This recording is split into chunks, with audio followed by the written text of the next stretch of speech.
Welcome to a very special segment of Ikaw at ang Batas here at RNG Luzon.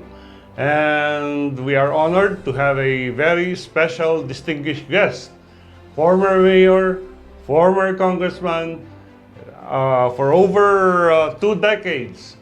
And he's also a lawyer by profession. Let us welcome Attorney Mauricio G. Dumogan. Welcome, sir. Thank you, my younger brother, Attorney Ed. It's really a pleasure to be with you and to all of you, viewers of RNG, hindi lang sa City of Baguio, but those all over who can hear us, who can watch us today. God bless to each and everyone. We also have cable TV watching us, Congressman. So, tell us about yourself. Although they know you already, sino po si Mauricio Dumogan? Thank you, Attorney Ed. Si Mauricio G. Dumogan, alam siguro ninyo, you're tested, you had experienced him, he had been working with you, nakita ninyo ang kanyang performance in serving the city of Baguio, as well as other areas that he was given the opportunity to serve in his capacity as public servant. So, ganun naman, 4 times na councilor, 18 years po na janitor ng City of Baguio, and 9 years na messenger boy sa Kongreso, representing the Lone District of Baguio. Marami ang nagawa natin together with you, kagaya ng rehabilitation ng ating lungsod from the ruins of the killer earthquake 1992 po na sinimulan natin yan. Of course, yung ating congressman at the time was si Apo Vergara, partner natin. Ngunit dahil sa kanyang support at maswerte tayo noon kasi si Apo President Ramos, ang presidente, ang laki ang kanyang tinulong in our rehabilitations. Lahat po ng mga kalsada sa City of Baguio, including yung ating mga national roads, specifically Marcos Highway, Baguio Nagilian, halos na mga ito tumulong si Apo President Ramos. It so happened na avid golfer si Apo Presidente. Yun po ang kanyang exercise at tinatawagan ako kasi alam naman niya ako na yun yung aking exercise being a caddy boy for 4 years, 1961 to 65. At maalaala ko pa na in each of the hole, yung laro namin, kung asan niya binigay yung a lot of the funds for the rehabilitation of Baguio, kagaya ng Baguio Bawang, sa hole number 2 yan. Concreting ng Luacan Road sa hole number 9. And then Baguio La Trinidad, diyan kami sa waiting shade, sa boundary ng Baguio with Tuba in La Trinidad, dito po sa Nagilian Road. Then yung Takay, going to Bypass Road, going to Tamawan, dyan din naibigay yung asin, concreting ng asin. Ang dami, ang binigay niya diyan. At talagang ang dami, ang kanyang tinulong even inside the roads of our city of Baguio. At ang inyong suporta, yung talagang nagbigay ng lakas that we were able to bounce back from the ruins of the killer earthquake and prove to those who had been seeing negative things na wala na, hindi na makakaapon yung City of Baguio. Because of our timpuyog in cooperation, nakaangat yung City of Baguio. At nagpapasalamat din ako kasi si Brother Ed was also a member of the House of Representatives at that time, at malaki din yung kanyang tulong at partnership kay President Ramos. Yun yung nagtawid sa atin when we were in the height of rehabilitation of the city of Baguio. Yung problema noon na sinasabi nila marumi ang city of Baguio, we founded the Alay sa Kalinisan that catapulted the city of Baguio for 3 successive years as the cleanest and greenest highly urbanized city entire the Philippines. Then, aside from that, because of our teamwork, support from you, our beloved people of Baguio, we were the first local government unit to be awarded the Gawad Pamana ng Lahi Award na 2 million per award in 1996 in 1997. 4 million po ang pinanalunan natin dyan at 5 million yung binigay nila sa Clean and Green Hall of Fame Award for the City of Baguio na yun po ang dinagdagan natin in importing Isuzu garbage trucks direct from Japan. Hindi mahirap yung mag-import at the time na yun yung matagal na ginagamit natin to address the garbage and solid problem of solid disposal system of the city of Baguio. Ang dami yung ating ginawa niyan. Even in the establishment of the Panagbanga, ay tayo po ang talagang nagsimula diyan together with Attorney Bangawit. What would be your legislative agenda once you are elected in this Congress? Well, salamat.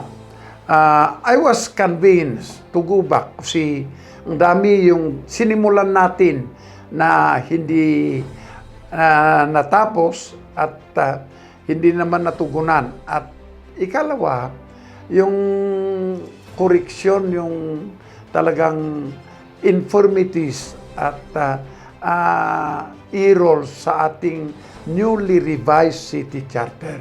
Yung sinimulan natin na ipagpatuloy natin. Isa, yung segregation ng occupied areas na part ng Philippine Military Academy Reservation.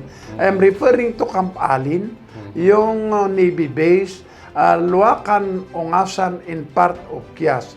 Ang tagal na hindi naman ginagamit ng military yan as reservation and talagang matagal na occupied by people. I've been working with line agencies to address this problem. And yung usapan namin is to segregate the occupied areas from the military reservation, convert them into alienable and disposable public land para may-award natin directly without public bidding sa actual occupants or qualified applicants. Approve pa nga ang segregation survey ng Navy base. Withdraw lang recently. Solution yan. We have to file the bill in Congress to really segregate this area to achieve that purpose. Hindi naman nagawa. So, yon yung isa.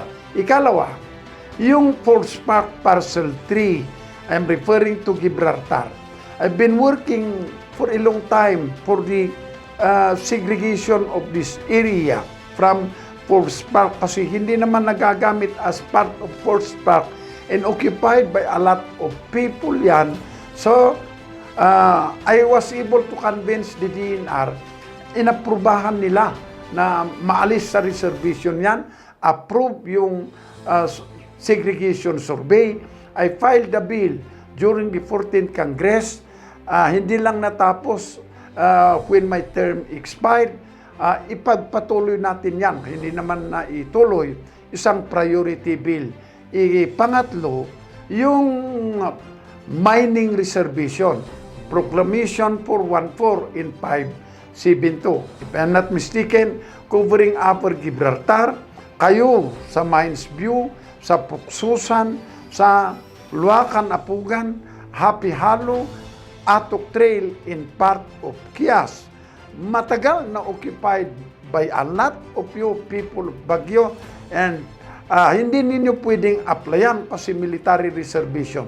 I've been working with the DNR din, Executive Director Rocky De Castro, at ipagpatuloy natin yan, yung solution, ituloy natin yung mapping, yung survey. I was coordinating with DNR. Meron na daw yung 1 million appropriated. So natapos yung survey na yan, i-file natin yung bill to convert these areas as alienable, indisposable. Alisin natin yung proclamation para nga mai-award na sa inyo actual occupant and or qualified applicants na walang public bidding. Sunod po dyan, of course, yung 13 barangays na within Janhi Reservation. We have been working for this. This is covered by Resolution 362, Series of 1994, specifically Condition number 14, na inaprubahan naman ng BCDA at that time, na iyon kayo, maalis kayo sa Janhi Reservation, then we need to file the bill to convert you as alienable, indisposable, at yung qualified to be titled under the IPRA law as ancestral land claim, let it be so. At yung hindi po qualified yan, then we award this directly to qualified occupants or qualified applicants without public bidding.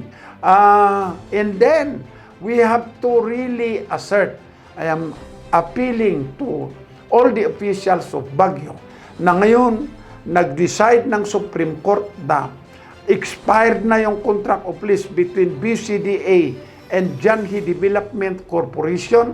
So, dapat i-assert natin yung condition number 16 sa Resolution 364 na yung 247 hectares na subject of the lease must be turned over to the city government as property of the city government without any obligation to pay yung value of the city improvements. Ang laking bagay yan sa City of Baguio kung talagang we unitedly assert our right for the implementation of that condition number 16. Next, punta tayo sa correction, or we have to rewrite the newly approved revised city charter. Yung nakita natin na kulang dyan, we are not attacking our good congressman. Nagpapasalamat tayo at pinasanan yan. Ngunit may kakulangan at mga errors na serious, ang grabe ang consequence yan for the people of Baguio kung hindi makorek. One, sa Section 3 on the territorial boundaries, dapat ilagay natin yung meets and bounds technical description of the City of Baguio. At dito natin idagdag yung settlement that we had reached covering our boundary dispute, Baguio in Toba, na matagal na we are trying to solve. We had reached with the officials of Benguet in Toba yung settlement. Kasi kayo, mga minamahal na kababayan, marami ang hindi nakakaalam na Toba is occupying 48 hectares of Baguio City. Halos 3/4 of the municipal building of Toba within Baguio City. So, yung settlement na na-reach natin, ibigay natin yan sa Toba, ngunit kunin natin sa Green Valley and Santo Tomas Apugan at hindi mabawasan yung land area ng Baguio na 57,496,670 square meters. May approve na technical description yung talagang meets and bounds of Baguio that included that settlement. Ito ang ilagay natin sa territorial boundaries of the City of Baguio. Ikalawa, alisin natin yung Section 23 sa paragraph 4 sa newly revised City Charter na nagsasabi na yung approved ordinances ng city i-forward natin sa sangguniang panglalawigan in a manner provided under Section 56 and 57 of the Local Government Code. Yung Section 56 and 57 referring to ordinances of component cities and municipalities. Kasi hindi po sila independent from the province. They are part of the province. Ito ang dahilan na lahat ng kanilang ordinances must be approved by the provincial board. Hindi po ganon yung situation ng Baguio. Chartered city ang Baguio, September 1, 1909, na independent from the province. Hindi kailangan na ipurwad mo sa sangguniang panglalawigan ng ordinances ng city. I am worried with the approved budget of the city government 2025.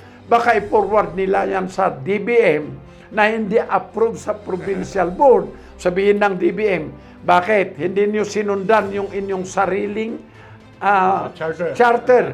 Baka i-forward na naman natin sa Benguet. Sabihin ng Benguet, bakit ninyo i-forward sa amin? Hindi kayong naman sakop ng Benguet as far as this is concerned.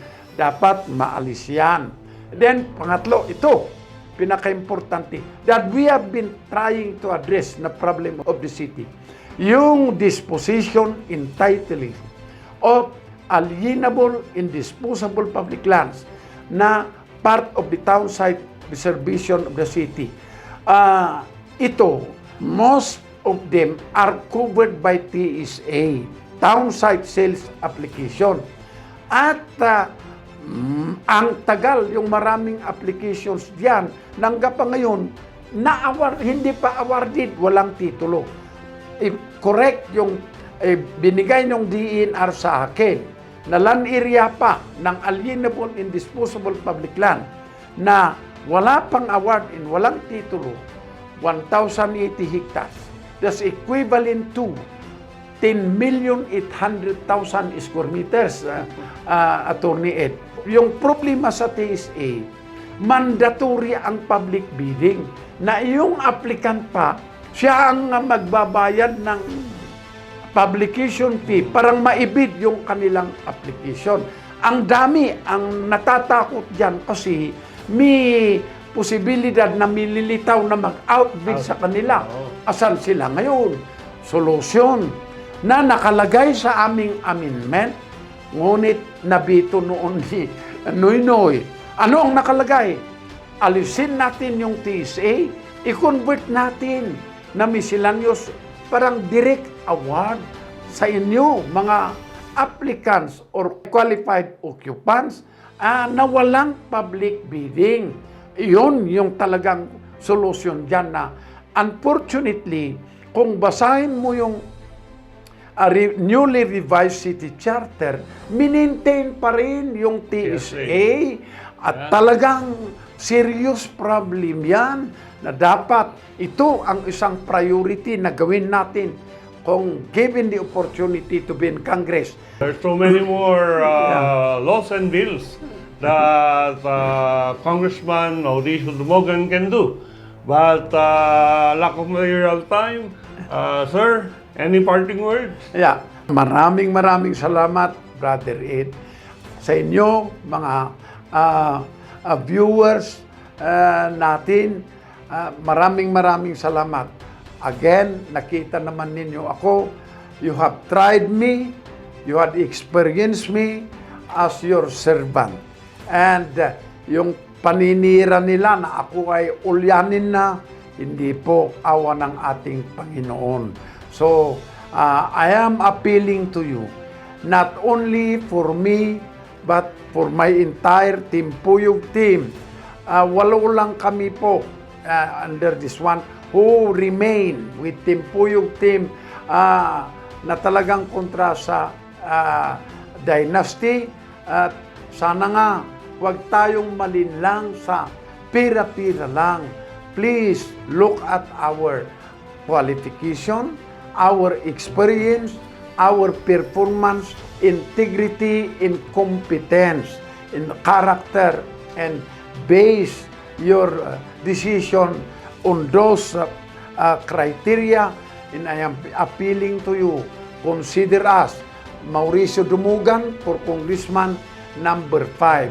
Then Benny Bumugaw, number 1 po sa Baluta. And then yung councilors, si Vladimir Cayabas, number 10 sa Baluta. And then Ryan Nabier, number 18 sa Baluta. And then Murphy Maspil, number 25 sa Baluta. And then, of course, si Kurt Kiatong Santiago, number 33. At yung sunod yan, si Attorney Steven Sumngi, number 35. And si Engineer Titan, number 37. We wish you the best of health and God bless to each and everyone. And let me say, maraming salamat, Attorney Edgar Avila, and to all of you, the management of employees of RNG. We are able to reach a lot of our brothers and sisters because of you. Mabuhay tayong lahat. Thank you, sir. And Yes, sir. all the luck.